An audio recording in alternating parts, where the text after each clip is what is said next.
I want you to understand when Jesus said, now is the day of God's favor, he was declaring something that the Jews knew full well. He was saying, it is the year of Jubilee. Right now, it is the year of Jubilee, and it is the acceptable year of the Lord. The year of Jubilee came every 50 years for the Jews, and they were to let the land rest, and they were to trust God. And they were to let God provide the food and not make the land provide the food.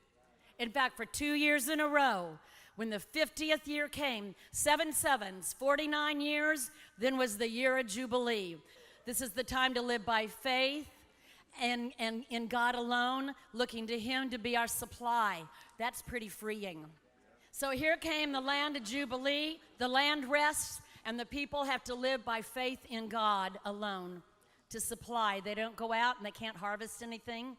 They let the land rest. Then all the land that had been taken from the original owners, land was restored back. Jubilee is a time of restoration of everything that's been stolen from you. We hold it, we grab it back. Not only is the land restored and things that were robbed stored, but every debt is canceled. Debt cancellation. I'm talking supernatural debt cancellation. And also people debt. You feel like, you've got an obligation to people who don't love God? Be free. You're not in debt to darkness. You're not in debt to unbelief. Hallelujah. Cancel your debt right now.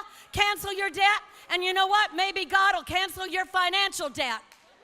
This is a year of favor in this house. Many, many people here have miraculous stories of how financial debt has been canceled. It has been deleted. It has been taken off the books. There's a restoration of that which has been taken from you, and there's complete freedom. Every Jewish person that had been indentured themselves to a richer Jewish person because their land was not producing crops or they were in big trouble, God said, let them go. Freedom for every slave. Freedom for everything you're enslaved to. Have you ever been robbed in the natural? It's a horrible, scary, degrading feeling, isn't it? But in the supernatural, many of God's people have been robbed. It's time for restoration of every gift of the Holy Spirit, word of wisdom, word of prophecy, word of knowledge, tongues and interpretation of tongues, gifts of faith, healings, wonders, miracles. It's time for that kind of restoration, being able to be led by the Holy Spirit, being able to release that anointing and get captives set free. God's restoring that.